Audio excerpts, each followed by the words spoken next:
한국은 아직도 전쟁이 언제 날지 모르는 위험한 국가잖아. 맞아, 거기에다 몇십 년 전에는 가난해서 독일로 광부와 간호사가 외화벌로 갔었다지. 어이, 지금 도대체 언제적 이야기를 하고 있는 거야? 한국이 선진국 대열에 들어간 지 한참 되었다고. 우리나라가 최빈국에서 선진국으로의 성공 신화를 쓸 수 있었던 바탕에는 교육만큼은 포기하지 않았던 우리 선조들의 노력이 있었습니다. 그렇기에 단지 경제적으로만 부유한 나라가 된 것이 아니라 미래를 꿈꿀 수 있는 진정한 강대국이 되었는데요.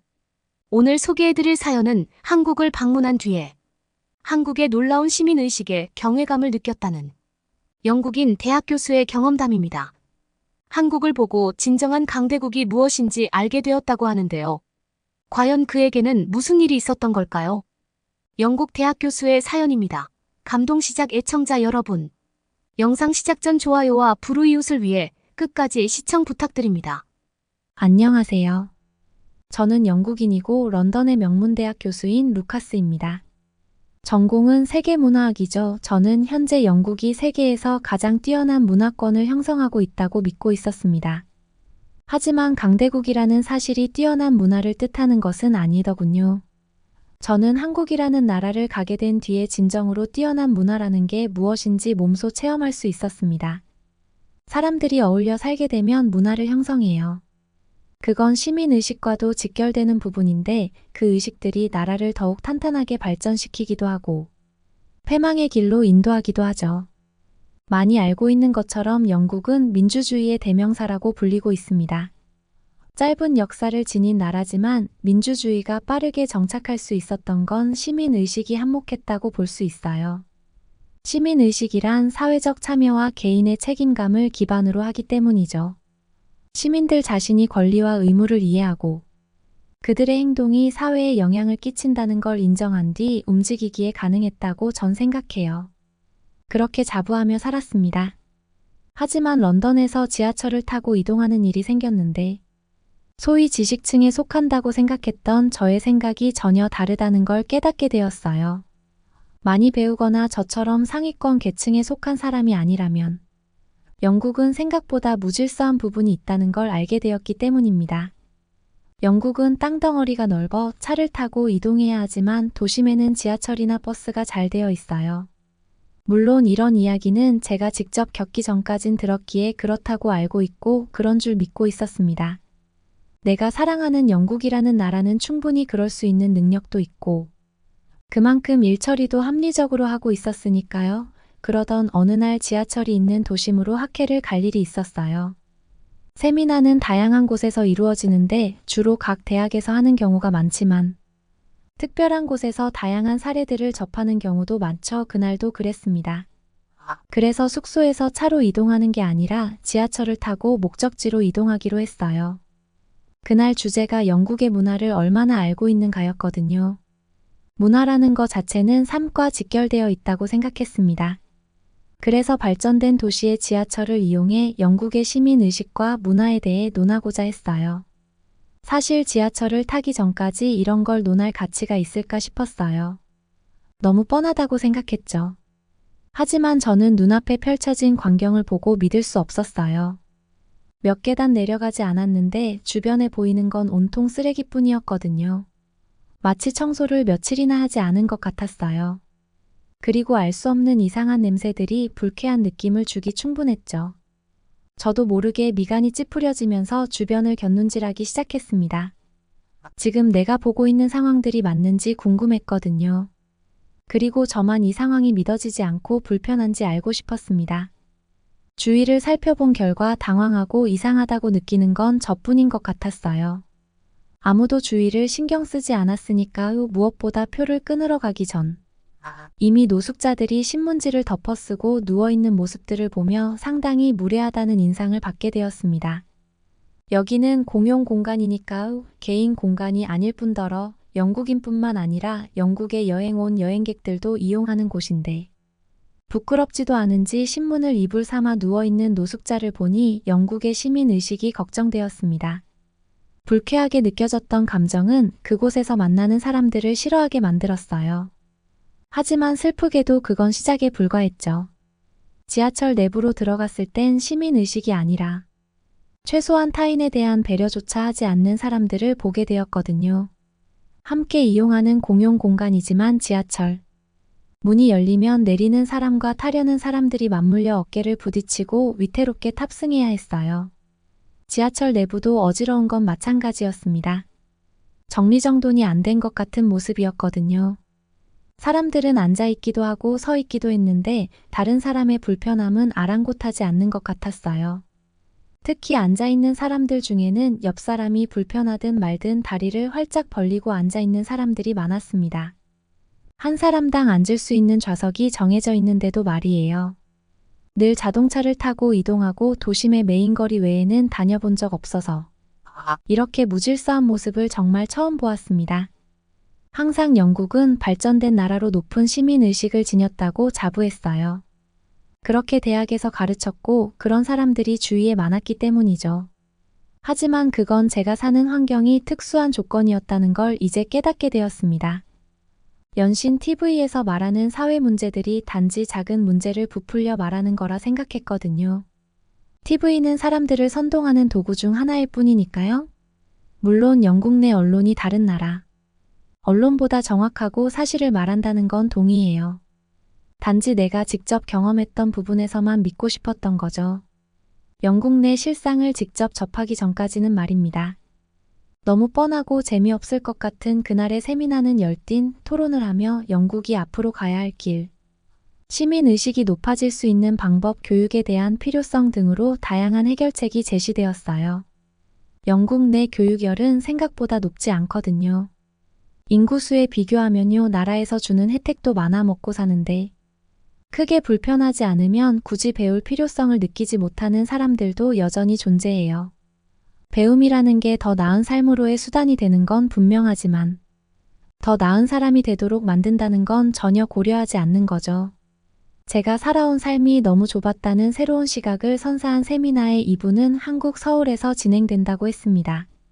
한국이라는 나라는 제가 예술과 문화를 가르치고 있기에 이미 접해서 알고 있었어요. 그 나라를 가본 건 아니지만 이미 한국 음악, 영화, 드라마로 영국 내 많은 시장을 섭렵해 가고 있다는 걸 수업으로 학생들에게 알려줬거든요. 수업의 주제는 왜 아시아의 한 나라가 세계 문화 시장을 주도하는가였고요. 그래서 한국이라는 나라가 어느 정도 발전했다는 사실도 알고 있었습니다. 그래서 생각했어요. 세계 주요 도시들을 돌며 시민의식을 비교하려는구나라고 말이에요. 영국 내에서도 실제로 접하지 않고 저처럼 책이나 TV로만 정보를 접한 사람들이 많아요. 그리고 그 세상이 진짜고 전부라고 저처럼 믿는 거죠. 하지만 실제 삶을 본다면 그렇지 않다는 걸 알게 되고 자신의 생각이 얼마나 편협했는지 깨닫는 시간이 필요했습니다. 그렇게 한국행 비행기를 타러 공항에 도착했어요. 한국으로 가는 비행기를 타기 위해 출국 수속을 받는데 확실히 한국 사람들을 많이 볼 수 있었습니다. 유럽 같은 경우 다양한 나라의 사람들이 비행기를 타기 위해 대기해요. 대기자의 모습들을 보고 어느 나라 사람들이 압도적으로 많다고 정의할 수 없죠. 하지만 한국행은 한눈에 보아도 한국 사람들이라는 걸 알 수 있었어요. 왜냐면 그들은 준비 자세부터가 달랐거든요.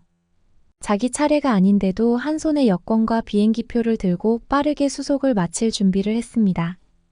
다른 나라 사람들은 같이 기다리는 동행인과 이야기하거나 핸드폰을 보는 등 개인적인 시간을 보내느라 바빴죠. 아마 예전 같았으면 저 역시 주변 사람들을 유심히 살피며 다른 모습들을 찾으려 애쓰지 않았을 것 같아요. 무엇이든 영국 사람들이 월등하다는 착각 속에 살았으니까요. 하지만 그게 아니라는 걸 알고 한국으로 가는 이유가 있을 거라는 궁금증이 생기니 눈앞에 보이는 한국인들을 유심히 관찰하게 되었습니다. 그 결과 한국인들은 합리적인 걸 좋아한다는 생각이 들었어요. 불필요한 시간은 나 자신에게도 도움이 안 되지만 뒤에 기다리는 다른 사람에게도 피해를 준다고 생각하는 것 같았죠. 그건 한국에 도착해 내릴 때도 마찬가지였어요. 느긋하게 내릴 준비를 하는 다른 외국인들과 다르게 한국인들은 빠르고 신속하게 움직였으니까요. 혹시라도 입구와 가까운 쪽에 앉은 자신으로 인해 안쪽에 다른 사람들이 불편해하는 걸 못 참는 것 같았습니다. 그렇다고 어수선하거나 움직임이 커서 옆 사람에게 불편함을 주는 것도 아니었어요. 자신이 움직일 수 있는 최소한의 동선으로 움직이며 다른 사람에게 피해 주지 않았죠. 한국 사람들은 자신보다 타인을 배려하는 사람인가 처음으로 궁금증이 생겼어요. 그리고 여러 나라를 둘러볼 필요도 없이 영국 도시 다음이 한국 도시인 걸로 보아 아마 시민의식이 뛰어날 것 같다는 기대감이 들기도 했죠. 한국에 도착한 후 서울로 이동하는데 지하철을 이용해야 했어요. 영국과 마찬가지 조건인 거죠. 그 나라의 시민의식은 지식층에만 있는 게 아니니까요. 모든 국민 모든 사람들에게 동일하게 있을 때 그 나라의 발전된 모습을 기대할 수 있기 때문입니다. 걱정되는 마음과 설레이는 마음을 반씩 가진 채 지하철로 향했어요. 초행길이지만 헤매지 않고 잘 찾아갈 수 있었던 건 영어로 된 안내가 곳곳에 잘 되어 있었기 때문이에요. 물론 마지막에 방향을 혼동해 길 가는 사람에게 물어봐야 했는데요. 그 한국인은 핸드폰을 보고 누군가와 연락을 하는 것 같았어요. 그런데 제 주변엔 그 사람밖에 없었죠. 그래서 그 한국인이 자기 일을 끝낼 때까지 기다릴 참이었어요. 다른 방법이 없었으니까요. 모를 땐 누군가에게 도움을 요청하는 게 가장 빠르거든요. 다행히 기다림은 오래되지 않았습니다. 한국인이 제가 옆으로 온 걸 빠르게 눈치채고 무슨 일인지 먼저 물었거든요. 저는 지하철을 탑승하는 장소에 대해 물었고 친절한 답변을 통해 올바른 길을 찾을 수 있었어요.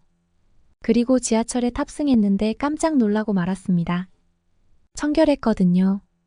눈에 보이는 휴지나 음료수 캔 같은 쓰레기들을 찾을 수 없었어요. 지하철을 탈 때 마시던 음료를 다 마시고 빈 병만 들고 있는 한국인을 보았는데요. 그 한국인은 영국인처럼 바닥에 빈 병을 버리지 않더라고요. 자신의 가방에 담는 모습을 보고 깜짝 놀랐습니다. 시민의식이 상당히 높아 보였으니까요. 지하철을 탈 때도 영국과 다른 모습을 한눈에 찾아냈어요.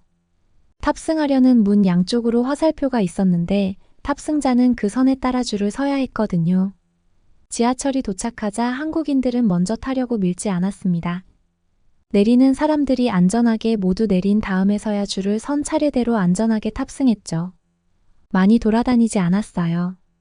도착해 지하철을 탑승한 것뿐이죠. 한국인들의 일상을 아주 살짝 엿봤을 뿐인데도 영국 시민과 다른 한국 사람들의 배려심과 시민의식을 모두 볼 수 있었습니다. 지하철에 탑승한 모습들도 사뭇 달랐어요. 음악을 크게 듣거나 옆에 앉은 사람이 불편할 정도로 다리를 쫙 벌리고 앉는 사람들을 찾을 수 없었거든요. 그들은 한정된 자기 공간에 갇혀 있는 것처럼 보였어요. 그러지 않고서야 타인에게 피해를 하나도 주지 않고 아주 조용하게 이동할 수 없으니까요. 그리고 신기했던 건 내릴 때였답니다. 한국에는 외국인 우대라는 게 있는 것 같았어요. 뭐랄까 다른 나라에서 한국에 왔으니 좀 더 편하게 이용했으면 하는 한국인들의 행동이 고스란히 느껴졌다면 이해가 좀 빠를까요? 지하철을 타거나 내릴 때 어딘가로 이동하거나 식당을 들어갈 때 등 먼저 하라는 듯한 느낌을 상당히 많이 받았어요. 혹시라도 제가 불이익을 받거나 불편할까 신경 쓰는 느낌들이 들었거든요. 그 느낌은 불쾌하지 않았어요. 티나지 않게 예의를 차리며 저를 배려했죠. 하지만 한국 사람들이 일부러 그러고 있다는 걸 깨닫는 건 오래 걸리지 않았어요. 제가 어디를 가든 한국인들보다 좀 더 빠르고 편리하게 이용할 수 있었거든요. 세 번째 비슷한 일이 겹쳐 일어나는 걸 알게 된 이후 한국 사람들이 절 배려한다는 걸 알았어요. 한국 사람들끼리도 어른이나 어린아이 다친 사람들을 보면 배려한다는 건 저도 알고 있었거든요. 그런데 저도 거기에 속한다는 건 기분 좋은 느낌을 주기에 충분했습니다. 제가 한국에 머무는 시간은 단지 짧았던 며칠인데도 이방인이 아니었거든요. 그들의 삶 속에 녹아들어 함께 시간을 공유하고 공간을 사용하고 있었어요. 한국인들은 누가 시켜서 그런 것도 아니었죠. 아시아 중에서도 상당히 오랜 전통을 가진 나라라고 알고 있는데요. 조상 대대로 그런 배려와 예의, 상대방을 생각하는 마음과 합리적인 행동 등이 DNA에 내재되어 있는 것 같았어요. 그리고 한국 특유의 교육열도 한몫했다고 생각합니다. 결국 시민의식은 민족 특유의 특성과 교육이 더해질 때 빛을 발휘한다는 걸 알게 되었죠. 영국의 지하철 같은 일상 문화를 직접 겪기 전까진 영국이 높은 시민의식으로 강대국을 이루었다고 생각했어요. 한국에 오기 전까진 교육열 하나만 더 높인다면 더욱 향상된 영국의 모습으로 발전이 가능하다고 토론까지 했죠. 하지만 한국에 오고 나서 처음으로 영국이 개척된 나라였다는 점이 안타깝게 느껴졌습니다. 영국의 모든 사람들이 한국 사람처럼 일상에서 타인을 배려하고 기본을 지키며 살아가기 위해서는 교육이 꾸준히 이어지며 영국 사람들 DNA에 기재되어야 할 것 같거든요. 끊임없는 학습의 결과가 되면 영국도 한국 사람들처럼 변할 수 있지 않을까? 생각해요. 다만 아쉬운 건 그만큼 오랜 시간이 필요하다는 점이죠. 대학에서 한국 문화를 강의할 때는 보여지는 요소에 집중했어요. 영화나 드라마에서 다루고 있는 심리들이 세계인들이 열광할 만한 요소들이 있고 그게 어떤 부분인지 살펴보며 문화를 선도하기 위해 어떤 과정이 필요한지에 대해 설명하는 게 제시된 업무였으니까요. 하지만 한국에 오고 깨닫게 되었습니다. 문화는 사람들이 만들어내는 것으로 그 나라의 시민의식과 연결된다는 것 말입니다. 다른 말로 하면 정서일 수 있죠. 한국을 둘러보고 작은 부분까지 살펴본 제 느낌은 한국이 너무 저평가되고 있다는 사실이에요. 그 이유는 국방력이나 국민소득 같은 부분들이 있을 수 있죠. 하지만 문화적인 측면, 시민의식 같은 부분들만 살펴본다면 한국은 단연코 세계 어느 나라와 견주어도 뒤지지 않을 거라고 확신할 수 있습니다. 여러분은 이번 사연을 통해 어떤 것을 느끼셨나요? 한국을 방문하는 동안 눈이 번쩍 뜨이는 경험을 했던 영국인 대학 교수의 사연이었습니다. 문화는 실제로 함께 살아가는 사람들의 집단적 행동과 가치에 의해 형성됩니다. 그리고 그로 인해 사회가 어떻게 발전해야 할지에 대한 영향을 미치는데요. 우리나라가 살기 좋은 나라로 외국에서 호평받고 있는 이유는 바로 우리나라를 이루고 있는 우리 한국인들의 시민의식이 상당히 높기 때문입니다. 또한 정을 기반으로 한 따뜻한 심성도 우리 사회를 더욱 풍요롭게 만들어주는데요. 앞으로도 우리 사회가 남들에게 칭찬받고 본받을 수 있도록 살기 좋은 나라로 영원히 남아줬으면 좋겠네요. 구독과 좋아요 부탁드리며 사연자분께 전해드릴 댓글도 남겨주시면 전달해드리겠습니다. 그러면 더욱 감동적인 다음 사연으로 넘어가겠습니다. 한국에 왔다가 잊을 수 없는 찌릿한 경험을 한 엄마와 딸이 있습니다. 엄마는 사실 죽어도 한국으로는 절대 내 발로 가는 일은 없을 거라면서 한국을 싫어하다 못해 증오했다고 하는데요. 딸의 졸업식 때문에 어쩔 수 없이 한국에 오긴 했지만 딸이 준비한 관광 코스에서 엄마는 쉴 틈 없이 비명소리를 지르는 일을 겪게 되었다고 합니다. 결국 엄마의 우려가 현실이 되고 만 걸까요? 그녀의 비명소리는 어디서 들려오는 걸까요? 오늘의 사연 빠르게 함께 들어보며 궁금증을 풀어보도록 하겠습니다. 한국살이 어느덧 3년 차에 접어든 하이디라고 해요. 오늘은 만성 통증으로 고생하셨던 엄마가 한국에 와서 놀라운 치료 효과를 보게 된 실제 후기에 대해 우리들의 생생한 경험을 전하고 싶어 이렇게 사연을 쓰게 되었습니다. 우리 엄마의 첫 한국 방문은 고집스럽고 확고하기만 하던 엄마 평생의 가치관을 몽땅 바꿔버렸거든요. 저는 독일 출신으로 엄마가 방문했을 때만 해도 한국에서 취업을 위해 공부를 하고 있는 학생이었어요. 저의 꿈은 한국 기업에 취직한 한국 남자와 결혼해서 평범하고 행복한 삶을 사는 거였습니다. 독일을 사랑하긴 하지만 제가 아이를 키우고 살고 싶은 곳은 아니라 다시 고국으로 돌아갈 생각은 전혀 하지 않고 있었는데요. 엄마는 이미 그렇게 생각을 정해버린 저에 대한 늘 서운한 마음이 있으셨던 것 같아요. 틈만 나면 어떻게 그렇게 매몰 찰 수가 있냐며 고급도 버리고 엄마도 버리고 떠나니까 좋냐 등 마음이 섞인 농담을 늘 건네곤 했는데요. 그 말에 진심이 섞였다는 걸 알았지만 애써 모른 척해야 했어요. 저는 정말 돌아가고 싶지 않았으니까요. 한국에서 공부를 하는 동안 엄마와 통화라도 하는 시간이 되면 어떻게 지내냐. 보다 잔소리 아니면 싫은 소리만 하셨어요. 그런 이야기들만 듣다 보니 저도 점점 엄마에게 연락하는 빈도수가 줄어들더라고요. 그러니 엄마는 더 서운해하고 그런 사이클이 반복됐습니다. 생각해보면 한국에 오기 전만 해도 엄마와 저는 세상에 오직 우리 둘뿐이라며 서로를 의지하고 세상에 둘도 없는 모녀였는데 이젠 만나서 무슨 이야기를 해야 하나 고민이 될 정도로 이젠 서로 좋아하는 것 싫어하는 것이 달라지고 있었어요.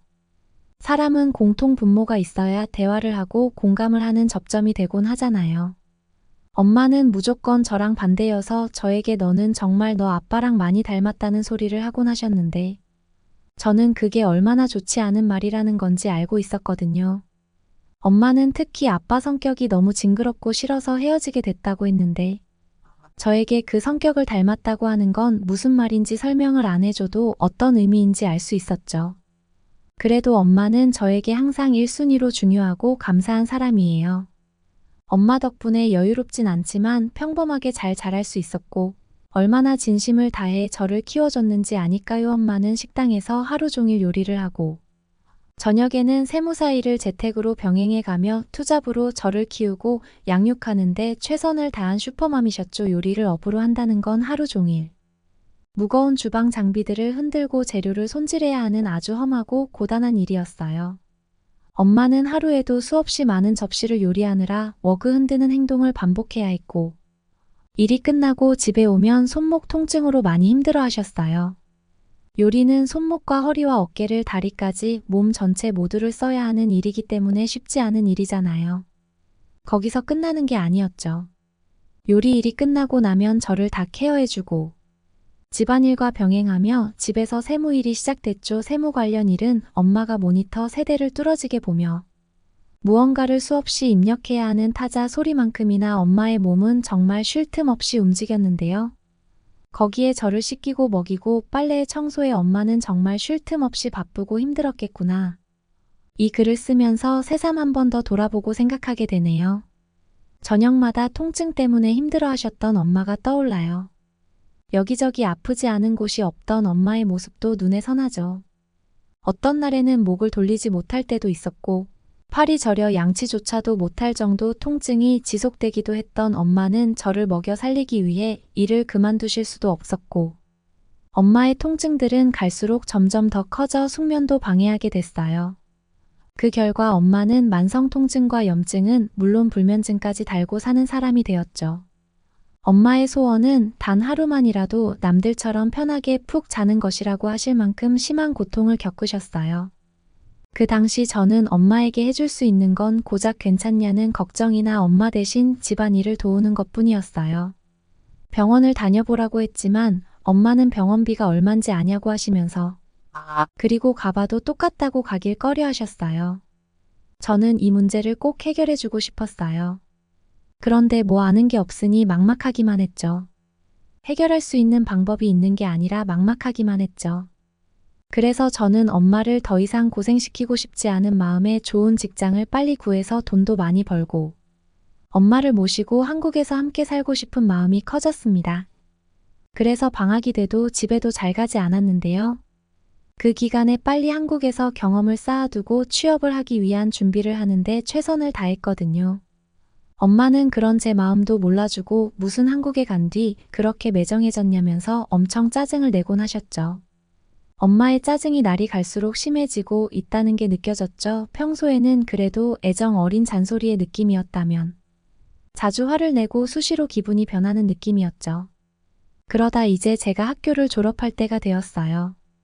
엄마는 제 졸업식에도 한국행을 오기 싫다고 하시더라고요. 너무 서운했죠. 저는 도대체 한국이 왜 그렇게 싫냐고 물어봤어요. 그러자 엄마는 원래는 그렇게 싫어하질 않았는데 제가 한국으로 간 뒤 한국에 대해서만 이야기하고 가장 많이 하는 말이 독일은 그거 안 되잖아. 이건 한국에 살아봐야 알아라고 했다네요. 제가 하도 그러다 보니까 괘씸한 마음이 들어 한국이 더 미워졌다고 하더라고요. 일종의 질투처럼 느껴졌어요. 엄마는 어른인데 왜 그렇게 유치하게 구는지 도통 이해가지 않았죠. 오히려 엄마는 한국만을 좋다고 하는 저를 이해할 수 없다고 하셨어요. 어릴 때 추억도 전부 독일에 있고 엄마가 사랑하고 좋아하는 것들도 다 독일에 있는데 왜 너만 굳이 한국만을 칭찬하냐고 속상한 마음을 드러내셨죠. 오히려 저는 엄마가 왜 그렇게 독일에 집착하는지 이해가지는 않더라고요. 당연히 저도 독일을 싫어하는 게 아니에요. 제가 태어나고 자라온 소중한 곳이니까요. 그래서 항상 고국에 대한 표현할 수 없는 아련하고 깊은 감정도 가지고 있어요. 하지만 그냥 한국에서 사는 게 더 좋다는 것뿐이죠. 이건 그냥 선호도일 뿐인데 엄마는 너무 안 좋게만 보는 것 같아요. 독일이 싫어서라기보다는 그냥 한국이 독일보다 더 좋아서 그런 것뿐이에요. 독일에 가본 적 있으시거나 독일 사람들은 알겠지만 독일에 살다가 한국에 오면 왜 돌아가기 싫은지 말 안 해도 아시죠? 저는 한국에 와서 처음으로 자유롭다는 기분이 들었어요. 엄마와 떨어져 사는 것에서 오는 것에 대한 해방감 때문에. 그런 기분이 드는 이유도 분명 있지만 그것 때문만은 아닙니다. 제가 그렇게 느끼는 이유는 바로 한국만 가지고 있는 이 안전도 때문이죠. 완벽한 안전에서 오는 자유로움, 그게 얼마나 완벽한지 아세요? 이게 바로 제가 독일로 다시 굳이 돌아가지 않으려고 하는 너무도 큰 비중을 차지하고 있는 이유예요. 저나 제 친구들이나 대표적으로 어릴 적부터 엄마한테 가장 많이 들은 말이 뭔 줄 아세요?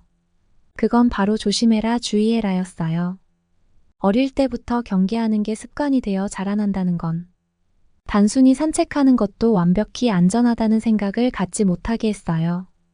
사람들이 많은 번화가로 갈수록 그 불안함은 더 심각해졌죠. 생각해보면.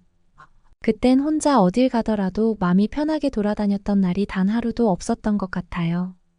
우리 동네는 낮에는 뜨거운 햇살이 아름답게 비치는 따뜻한 곳이었지만 조금만 해가 지고 땅거미가 지게 되면 갑자기 완전히 다른 곳으로 변해버렸죠. 어디 숨어있던 건지도 모르는 노숙자들은 조금씩 거리로 나와 활보하기 시작하고 더 깜깜해지면 그 거리들은 노숙자들로 가득 차버려요. 그곳을 맨몸으로 지나간다는 건 말이 안 돼서 꼭 자동차를 타고 지나가야 하죠. 어린아이들은 절대로 그 사이를 지나가면 안 되죠. 아무튼 상황이 그러니 어둑해질 때쯤 모든 도시가 멈추는 기분이 들어요. 상점들, 음식점들은 모두 문을 닫고 사람들은 절대 걸어 다니질 않죠. 원시 시대와 다름없는 거 아닌가요? 베를린이나 뮌헨 같은 경우는 좀 다르긴 하겠지만 독일의 대부분의 사정은 거의 똑같다고 보시면 돼요. 아무튼 저는 어릴 때부터 약에 취해 술에 중독되어 거리를 활보하는 노숙자들이 그렇게 무서울 수가 없었는데요. 그래서 거의 집순이라 불릴 정도로 다른 걸 해본 적도 없었어요. 그래서 좋은 추억이 완전히 어렸을 때 이후로 끊긴 걸지도 모르겠어요. 저는 점점 더 커가는데 위험으로 가득 찬 도시는 저에겐 창살 없는 감옥처럼 느껴졌어요. 위험이 도사리고 있는 바깥을 피해 집에 있는 시간이 더 많다 보니 저는 자연스럽게 넷플릭스 마니아가 되고 말았는데요. 그러다 우연히 본 한국 콘텐츠에 완전히 매료되고 말았어요. 그래서 저는 한국에 대한 것들을 계속해서 검색해보기 시작했죠. 한국에 대해 검색하니 그 다음부터는 제 알고리즘에 온통 한국에 대한 것들로 뜨게 돼서 그렇게 한국에 대해 빠르게 잘 알아갈 수 있게 됐던 것 같아요.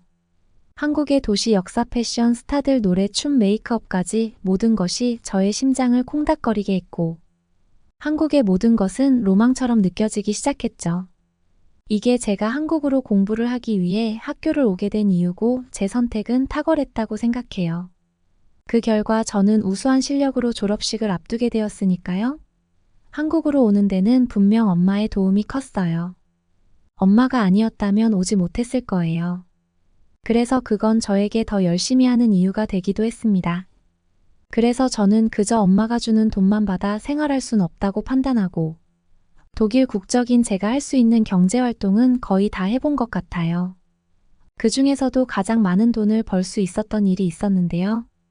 그건 바로 한국에서 지내는 동안 저는 학부모들 사이에서 알아주는 독일인 과외였어요. 청담 신사동 쪽 엄마들에게 소문이 나면서 짧게 일하고 많이 벌었어요. 그 외로도 원어민 학원에서도 아르바이트를 하면서 틈틈이 돈을 벌었습니다. 이런 생활력은 아마 엄마를 닮은 게 아닐까 싶네요. 이렇게 돈을 열심히 모았던 이유는 취업을 하게 되면 기숙사에서 나가야 하기 때문에 별도로 지낼 공간을 대비하기 위해서 엄청나게 열심히 모았고 엄마가 주셨던 목돈과 학교를 다니면서 받았던 장학금, 아르바이트를 하며 모아왔던 월급들을 다 더하니 그래도 원룸 오피스텔을 들어갈 수 있을 정도는 되더라고요. 그곳으로 곧 이사를 가야 했어요.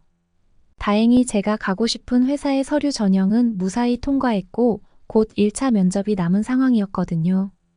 저는 엄마에게 엄마가 오면 내가 해줄 것들이 얼마나 많은데 진짜 안 올 거냐고 엄마를 설득했어요.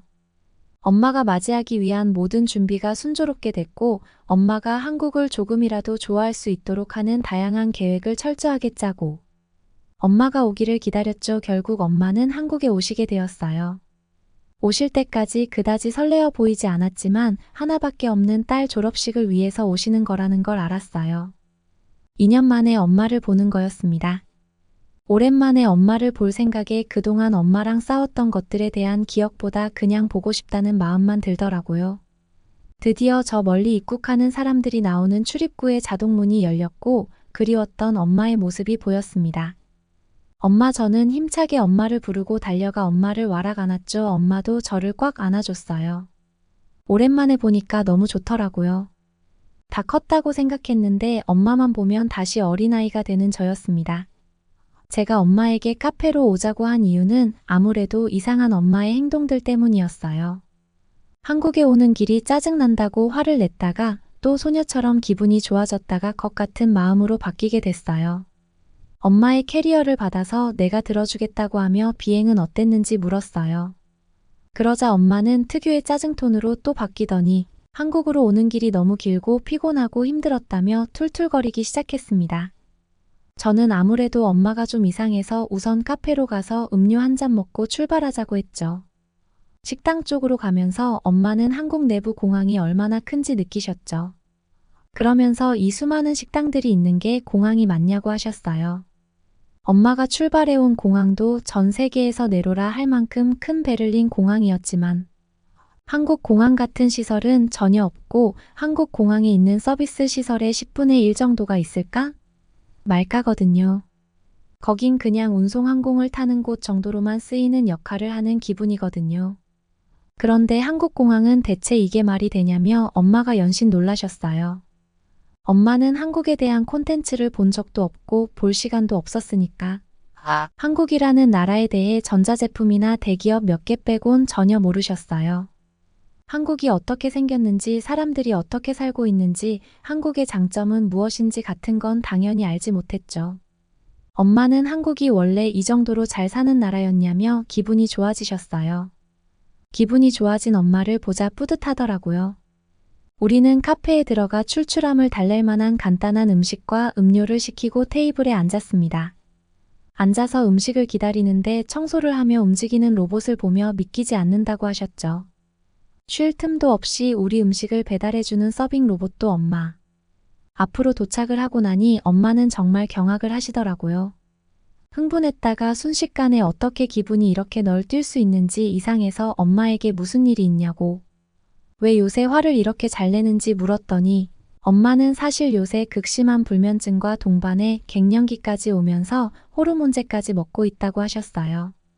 그러면서 엄마도 스스로가 컨트롤이 안 된다고 그러셨죠. 그래서 그간 짜증을 그렇게 낸 것 같다며 미안하다고 사과를 하시더라고요.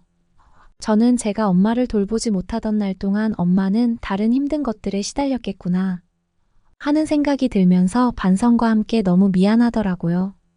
너무 엄마를 몰랐다는 생각에 그런 제 모습이 창피하게 느껴졌어요.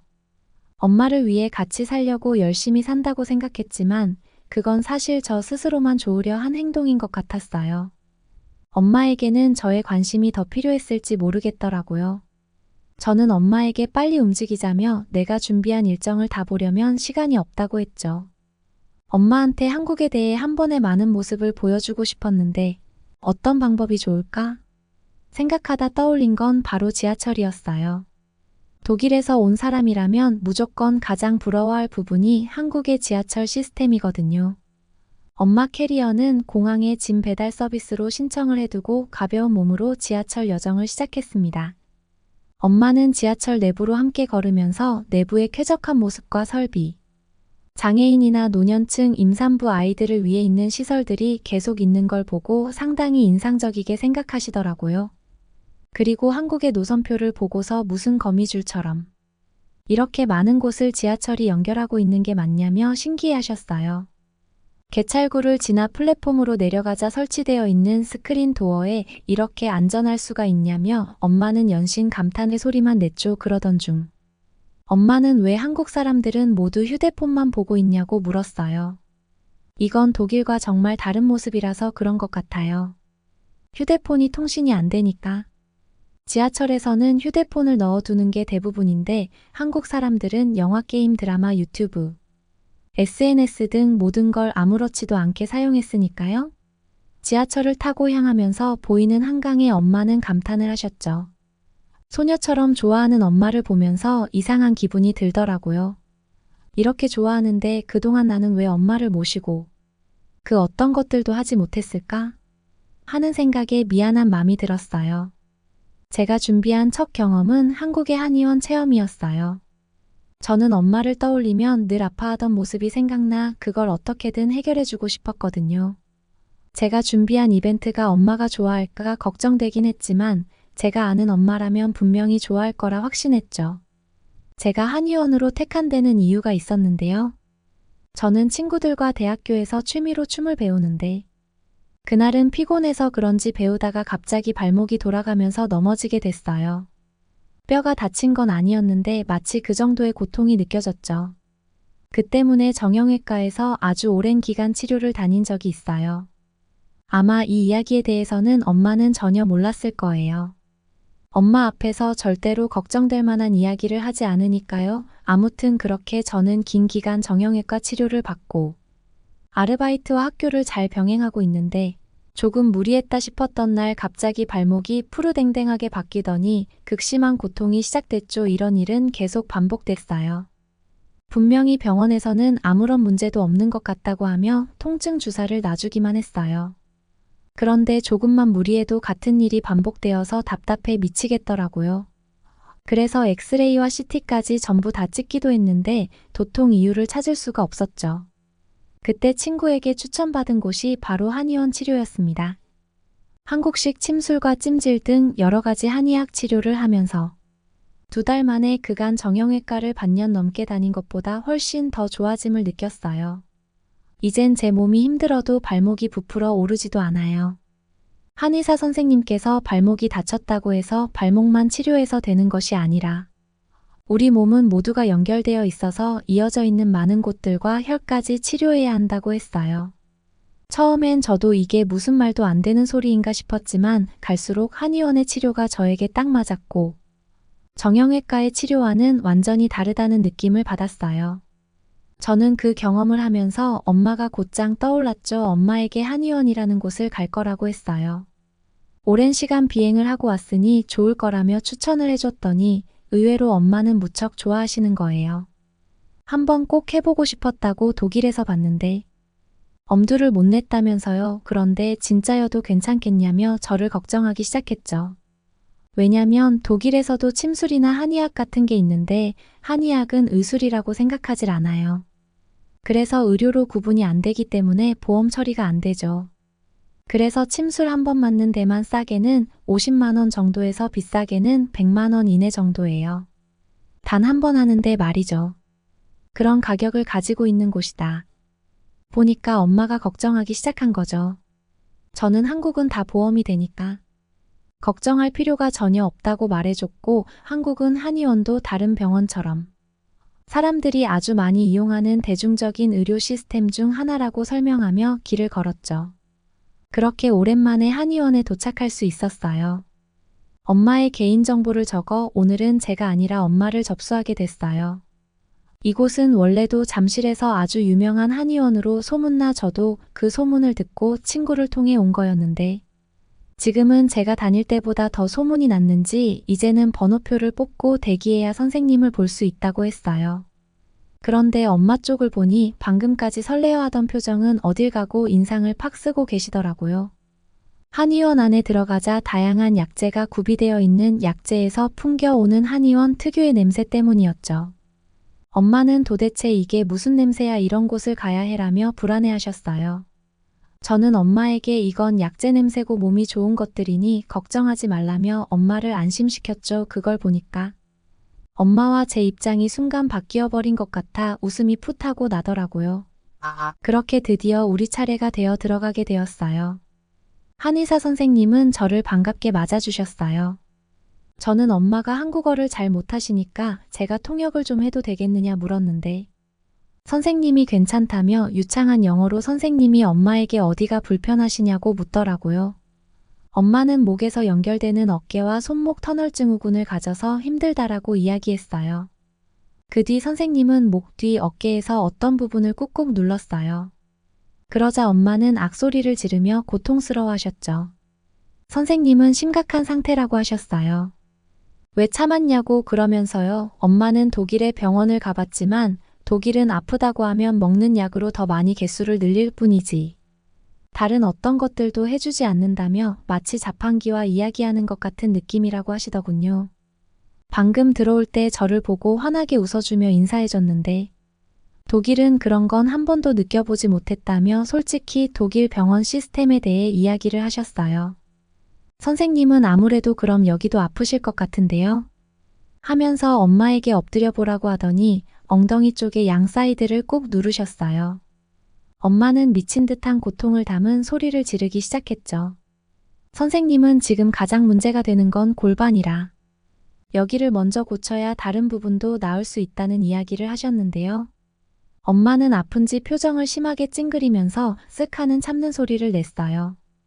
갑자기 의사 선생님이 치료실에 잠시만 다른 환자 때문에 다녀오겠다고 자리를 비우자 엄마는 빠르게 저에게 이야기를 하며 비용에 대해 걱정하기 시작했어요. 독일에서는 부위별로 가격이 천차만별이라 혹시 비용 때문에 엄마 여기저기를 다 문제가 있는 것처럼 하는 게 아니냐며 돈 더 받으려고 그러는 거면 엄마가 아픈 척하지 않고 꾹 참을 테니까. 그런 줄 알라고 그러는 거예요. 때마침 선생님이 오셨고 어디가 아픈지 알았으니 그럼 진료실에서 이야기를 하자고 했죠. 선생님은 엄마에게 잠도 잘 못 자시죠라고 묻는 거예요. 엄마는 깜짝 놀라 어떻게 알았냐며 항상 숙면을 해본 적이 없다는 말을 했어요. 자주 깨는 편이라면서요. 심각한 신체 질환을 가지고 있는 것도 아닌데 왜 그런 건지 모르겠다며 갱년기 때문에 그런 건가 고민이 된다고 엄마는 자신의 이야기를 술술하더라고요. 그러곤 이어지는 선생님의 말이 목과 팔, 손목 모든 곳이 이어져 있고 특히 목에서 생성하는 림프를 따라가면 잠과 연관되는 호르몬에 문제를 일으킬 수 있다고 하셨습니다. 그러면서 통증 체크를 조금만 더 해보겠다며 등 여기저기를 누르셨는데 엄마가 눈물을 흘릴 만큼 고통스러운 걸 참고 있더라고요. 선생님은 원래도 여기가 자주 아픈 곳이었냐 물었고 이내 왜 아픈지 이유에 대해 자세히 설명을 해주셨어요. 그건 귀부터 손가락 끝까지 근육이 쫙 연결되어 있어서 발생하고 있는 문제라 한 곳만 치료해서는 효과가 없을 거라고 하셨어요. 저렇게까지 아팠는데 나한테 말이라도 하지 충분히 도움을 요청할 수 있었을 텐데 자존심 때문이었는지 왜 이야기를 안 했는지 모르겠더라고요. 속이 많이 상했어요. 저게 다 저 때문에 생긴 세월의 아픔같이 느껴졌어요. 선생님은 엄마에게 부항이라는 치료부터 시작한다고 했고 엄마는 난생 받아보는 부항치료 그리고 뜸 치료에도 정말 꿋꿋이 잘 참으시더라고요.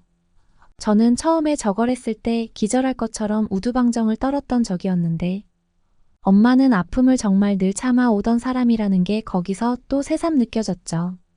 침과 찜질까지 마친 엄마에게 어땠냐고 물으니 엄마는 치료가 느긋하고 편안했고 무엇보다 아픈 곳이 치료가 너무 잘 되어서 여긴 매일매일 오고 싶다는 소리를 하시더라고요.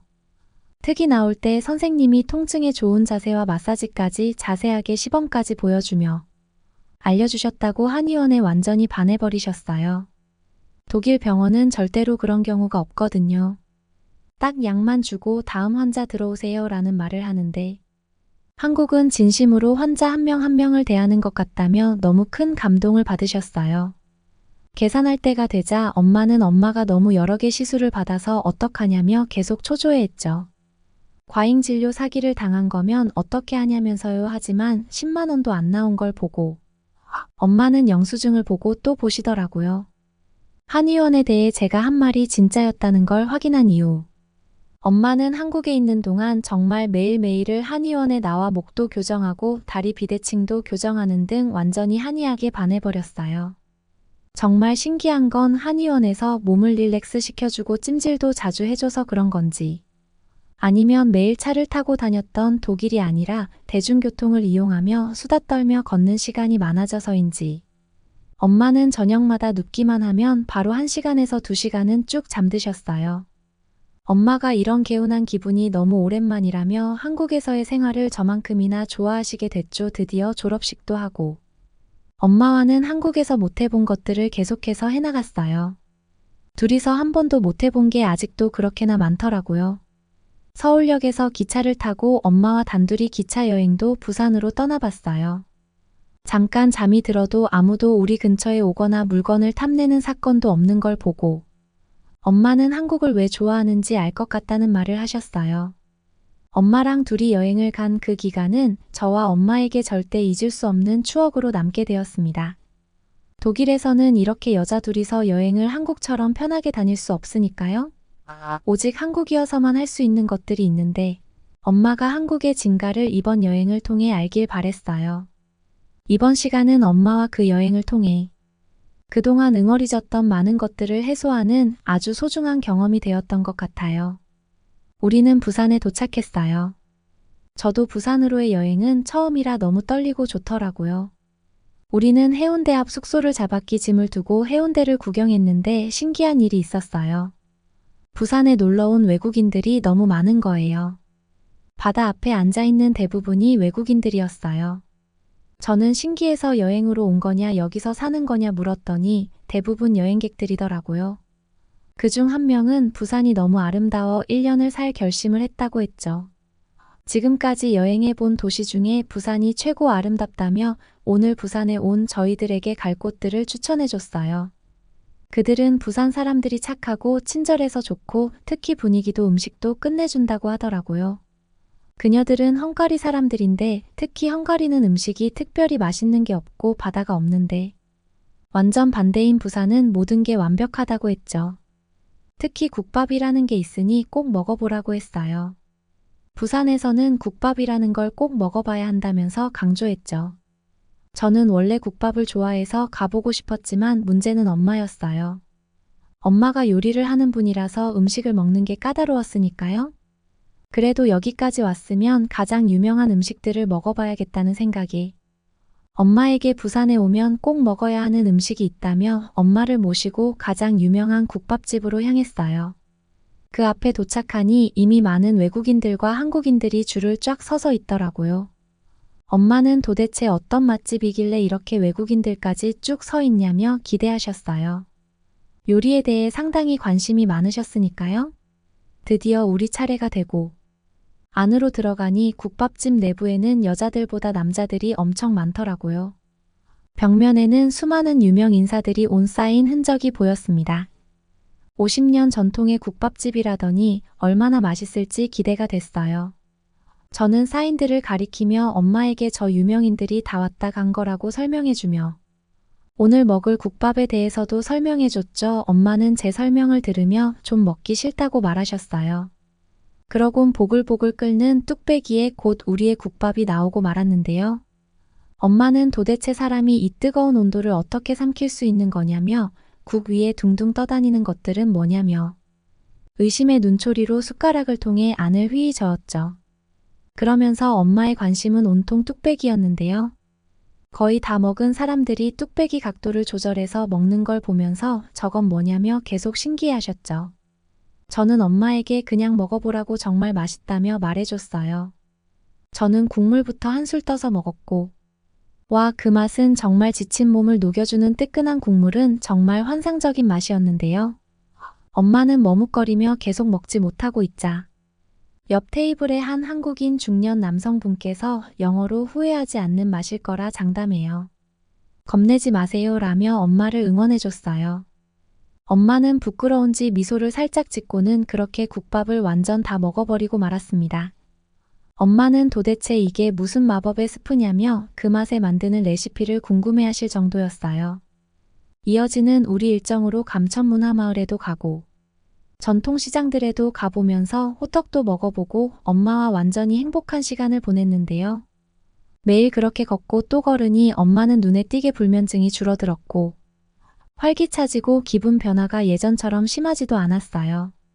저는 제가 엄마를 더 돌봤어야 하는데 이제라도 엄마에게 도움이 될 수 있어서 다행이라는 생각이 들었죠. 그리고 다음날 부산의 보수동이라는 책방 골목을 가보게 되었어요. 거긴 건물 자체가 책 모양으로 되어 있었는데요. 책방 주인분에게 그 건물에 대한 비하인드 스토리를 들었는데 그 건물을 산 건물주가 오피스텔로 지으려고 하다가 개인의 영리를 위한 게 아니라 부산을 위해 역사적인 이곳에 도움이 되고자 하는 마음으로 책 모양 건물을 세웠다고 하시더라고요. 정말 존경스러운 순간이었습니다. 예전 책을 읽으면서 쉴 수 있는 카페로 들어가게 되었는데요. 너무 걷느라 지쳐 엄마와 커피 한잔하며 책을 읽기 위해 저는 커피를 주문하고 엄마는 책을 골라오기로 했어요. 내부가 겉에서 봤을 땐 작은 줄 알았는데 내부로 들어오니 꽤 많이 크더라고요. 음료도 다 나왔는데 엄마가 안 오길래 엄마를 찾으러 책 코너 쪽으로 갔더니 엄마가 누구랑 즐겁게 대화를 하고 있는 걸 보게 됐어요. 그 남자는 국밥집에서 봤던 그 사람이더라고요. 나중에 알게 됐는데 이 건물 주인이자 이 카페를 운영하고 계신 분이라고 했어요. 뉴욕에서 오래 사업을 하다 와서 그렇게 영어를 잘하는 거였더라고요. 엄마가 그분과 대화를 나누는 걸 멀리서 지켜보고 있는데 엄마가 진심으로 웃고 있는 게 보였어요. 그걸 보고 있는데 그때 엄마를 보면서 알았어요. 독일에서 답답하게 살았던 건 나뿐만이 아니라 엄마도 무엇보다 그랬을 텐데. 내 삶만 살려고 독일에서 도망치듯 날아온 게 나 혼자가 맞았다는 걸 말이죠. 텅 빈 집안에서 제가 나가고 난 그 긴 시간 동안 엄마는 혼자 앉아 어떤 기분을 느꼈을지 내버림받은 기분이라는 말을 장난인 척 저에게 건넨 건지 그 마음을 알 것 같았죠. 아빠랑 헤어지고 처음으로 엄마가 이성과 대화하며 저렇게 웃는 걸 본 건데 저렇게 소녀처럼 웃는 걸 보니 정말 좋더라고요. 그렇게 엄마와 저는 아름다운 시간을 보냈고 엄마는 다시 독일로 돌아가야 했어요. 일을 정말 잠깐 휴가를 내고 온 거였기 때문에 더 이상 머물 수는 없었어요. 그리고 저는 취업을 향해 열심히 앞으로 나아가고 있어요. 취업을 이루고 나면 이제 남은 저의 목표는 좋은 남자와 평범한 연애 행복한 가정을 꾸리는 것만 남은 거겠죠. 엄마와 저는 지금도 여전히 자주 연락은 안 해요. 대신 영상통화로 아주 깊고 많은 대화를 하죠. 정말 서로의 곁에 있는 것처럼 말이에요. 매일 하는 텍스트 메시지보다는 서로의 표정을 보면서 대화하는 게 훨씬 더 좋더라고요. 엄마는 통화할 때마다 한국을 너무도 그립다고 말해요. 특히 한국의 한의원과 침술이 너무 그립고 특히 따뜻했던 바닥에 누워 자던 경험. 그리고 뜨끈한 국밥도 모두 그리워 다시 보고 싶다고 하시더라고요. 예전에는 한국의 이야기만 하면 더 이상 듣기 싫어하던 엄마는 한국에 대해 궁금증이 저보다 더 많아졌어요. 그래서 한국에 대한 드라마도 보고 유튜브 콘텐츠를 보면서 한국에 대해 보고 간단한 한국어도 배우고 계시다고 해요. 이제는 엄마랑 한국 이야기를 하다 보면 시간 가는 줄 모르고 대화를 해요. 제가 좋아하는 것들을 다른 사람도 좋아하게 하는 게 쉽지 않다는 걸 알지만 어제가 좋아하는 한국을 엄마가 이젠 저보다 더 호들갑을 떨며 좋아하게 된 게 꿈처럼 즐겁네요. 우리는 이렇게 같은 추억을 공유하는 게 너무 좋아서 엄마와 저는 1년에 한 번씩은 한국에서 긴 여행을 다니기로 했어요. 다음에는 제주도나 여수 중에서 고민 중이에요. 여러분은 어떻게 보셨나요? 응원과 격려의 한마디씩을 댓글로 남겨주시기 바랍니다. 사연자분들에게 전달해드리겠습니다. 실제 사연 제보를 받고 있습니다. 채택되신 분께는 작은 선물도 보내드리고 있습니다. 저희의 사연이 여러분의 하루에 작은 힘이 될 수 있었으면 좋겠습니다. 감동적인 사연을 주변 분들과 이야기 나눠보세요. 더욱더 좋은 영상으로 다시 찾아뵙겠습니다.